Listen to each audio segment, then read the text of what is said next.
Hello and welcome. In this video, we shall see numericals based on electric charges. These are the solved numericals taken from NCERT textbook for Standard 12. Example 1.2. If 10 to the power 9 electrons move out of a body to another body every second, how much time is required to get a total charge of 1 coulomb on the other body? So here we are given that every second 10 to the power 9 electrons move out.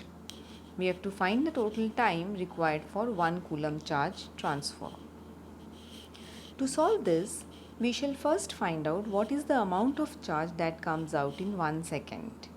So if it is 10 to the power 9 electrons, we multiply it by 1.6 10 to the power minus 19 to get the value as 1.6 10 to the power minus 10 coulomb. So this much amount of charge is flowing out every second. Now we will find the total time required for 1 coulomb charge. This we get by dividing 1 coulomb with 1.6 10 to the power minus 10. The value that we get is 6.25 into 10 to the power 9 seconds. Now this is in seconds, but we have to get the value in years. So we convert seconds into years by dividing 365 days into 24 hours into 3600 seconds. So this is the conversion of seconds into year. When we solve, we get the value as 198 years. This is such a big time. Understand the meaning of the numerical. If a body gives 10 to the power 9 electrons every second, then to transfer 1 coulomb of charge, it will take around 200 years. Thus, we can see that 1 coulomb is a very large unit. Generally, whenever we deal with the charges, the amount of charge considered is either in microcoulomb or millicoulombs. Next numerical, example 1.3. How much positive and negative charge is there in a cup of water? Now, let us take a cup of water. The weight or the mass of the 1 cup water is around 250 grams. We know that the molecular mass of water is 18 grams and Avogadro's number is 6.02 10 to the power 23 molecules. Thus, we can find the number of molecules in 1 gram of water, that is 250 divided by 18 multiplied by 6.02 10 to the power 23. Now, each molecule of water has 2 hydrogen and 1 oxygen. It means there are 10 electrons and 10 protons. The total positive and negative charges are the same. Thus, we multiply this above value by 1.6 into 10 to the power minus 19. This is the charge on 1 electron or charge on 1 proton. Solving this, we get the value as 1.34 10 to the power 7 coulomb. So this much amount of positive and negative charge is there in 1 cup of water. Example 1.4. Coulomb's law for electrostatic force between 2-point charges and Newton's law for gravitational force between 2 stationary point masses both have inverse square dependence on the distance of the charges and masses respectively. Compare the strength of these forces by determining the ratio of their magnitudes. Also find for an electron and a proton and for 2 protons. Second part of the question, estimate the accelerations of the electrons and protons due to the electrical force of their mutual attraction when they are 1 angstrom apart. 1 angstrom we know is 10 to the power minus 10 meters. Now, let us first write the equation for the force. Coulomb's force is given by F is equals to 1 upon 4 pi epsilon naught product of the charges divided by square of the distance. So you see the electrostatic force between electron and proton is Fe is equals to minus of 1 upon 4 pi epsilon naught E square by R square. The negative sign indicates that the force is attractive in nature because we are considering a proton and an electron and opposite charges attract each other. Similarly, we write the equation for gravitational force, which is Fg is equals to minus g mp me, that is the product of the masses of proton and electron, upon square of the distance. Now because we have to find the ratio, we shall divide it. When we divide Fe by Fg, we get the value as 2.4 10 to the power minus 39. So this is the ratio of the forces, that is the electrostatic force and the gravitational force. Now moving on to the second part of the equation, we have on similar lines we write Fe upon Fg and we see the ratio of the magnitudes of electric force to the gravitational force is 1.3 10 to the power 36. However, it is mentioned that here the signs of the two forces are different. For protons, gravitational force is attractive in nature, whereas Coulomb's force is repulsive. If we consider two protons, then the force is repulsive. Electrostatic force will be repulsive, but gravitational force will always be attractive. The actual values of these forces between two protons inside the nucleus is around 230 Newton, whereas gravitational force is around 1.9 into 10 to the power minus 34 newtons. So there is a huge difference in the values of the two forces. The B part of the numerical, the electric force F exerted by a proton on an electron is same in magnitude. Thus, we find the magnitude of force by applying Coulomb's law. F is equals to 1 upon 4 pi epsilon naught E square by R square. We substitute the values to get F is equals to 2.3 into 10 to the power minus 8 Newton. Now this is the value of force and we want to calculate the value of acceleration. We know that F is equals to ma, which means acceleration can be obtained by dividing force with the mass. When we divide the value of force with mass, we get the acceleration as 2.5 into 10 to the power 22 meter per second.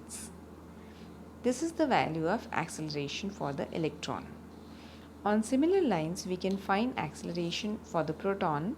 So we take the value of force and divide it by the mass of proton. The value so obtained is 1.4 into 10 to the power 19 meter per second square. So this is how we calculate the value of acceleration of electron and proton. Moving on to the next example 1.5. A charged metallic sphere A is suspended by a nylon thread. Another charged metallic sphere B held by an insulating handle is brought close to A such that distance between their centers is 10 cm. This we can see in the diagram. The resulting repulsion of A is noted, for example, by shining a beam of light and measuring the deflection of its shadow on a screen. Spheres A and B are touched by uncharged spheres C and D. So now we are touching A with C and B with D. C and D are then removed and B is brought closer to A to a distance of 5 centimeters between their centers. After touching the two spheres, we remove C and D and now we bring B closer to A. Now the distance of separation is 5 centimeters, which is exactly half of the first case. What we have to calculate is what is the expected repulsion of A on the basis of Coulomb's law. So we have to find the repulsion force Spheres A and C and spheres B and D have identical sizes, so we ignore the size of A and B in comparison to the separation between their centers. To solve this, now we will write the equation for Coulomb's force initially in the first case when the charges are Q and Q dash. Let us say Q is the amount of charge present on A, Q dash is the amount of charge present on sphere B. So according to Coulomb's law, F will be 1 upon 4 pi epsilon naught Q into Q dash divided by R square. When we touch the spheres A and B with C and D, the charges will get shared and each sphere will get equal amount of charge. It means the charge will get halved. Initially the sphere A has charge Q.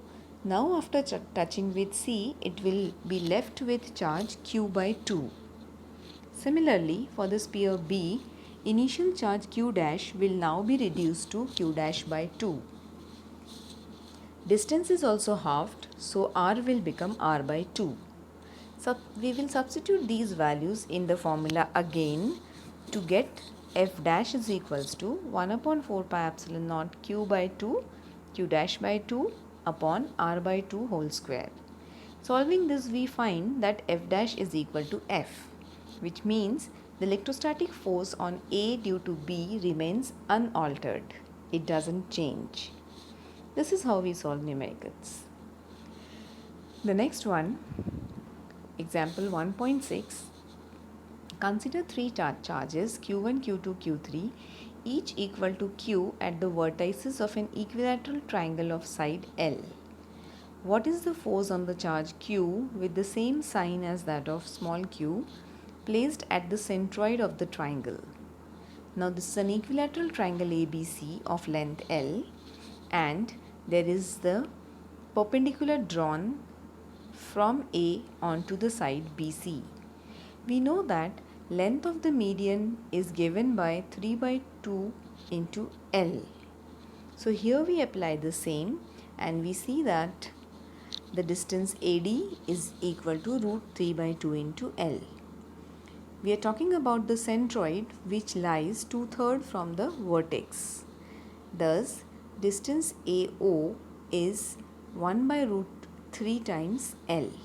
So this is how we first calculate the distance AO. Because it is an equilateral triangle, so AO, BO and CO will all be equal, that is 1 upon root 3 into L. Now with this data, we proceed and use Coulomb's formula to write equations for F1, F2 and F3. So force F1 on Q due to the charge present at A is 3 upon 4 pi epsilon naught Q into Q upon L square.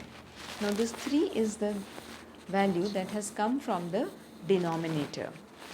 The square of the distance is L upon root 3 square. So that becomes L square by 3, and that 3 in the denominator goes to the numerator. So we have this equation of 3 upon 4 pi epsilon naught Q into Q upon L square. Similar treatment is given and we see the formula for F2 and F3 are also same. Now there are three forces acting in three different directions. So we will use parallelogram law to find the resultant. In the diagram, F2 and F3 are as shown, which are tilted at an angle. So we use our parallelogram law of vector addition to find resultant of F2 and F3. When we calculate, we see that the value comes out as 3 upon 4 pi epsilon naught Q into Q upon L square. The unit vectors are mentioned in the bracket. Final force acting on Q thus will be 0 because it is balancing the force F1. Thus, in this system, the net force acting on the charge Q is 0. Example 1.7. Consider the charges Q, Q and minus Q. Now here two charges are positive Q and one is a negative Q. are placed at the vertices of equilateral triangle as shown. What is the force on each charge? Now we have to calculate the force acting on each of these charges placed at the vertices of equilateral triangle. When we use the Coulomb's formula for it, we see that the force of attraction or repulsion, that depends on the nature of the charges. The magnitude of the force would be F is equals to 1 upon 4 pi epsilon naught Q square upon L square. The total force acting would be F3 is equals to root 3 times F. Thus, it is interesting to see that sum of the forces on 3 charges is 0, that is F1 plus F2 plus F3 will give us 0. This is not surprising because it follows straight from the fact that Coulomb's law is consistent with Newton's third law. So this is how we attempt to solve numericals of electric charges. In the next video, we shall take some examples and will manually solve the numericals. Till then, goodbye.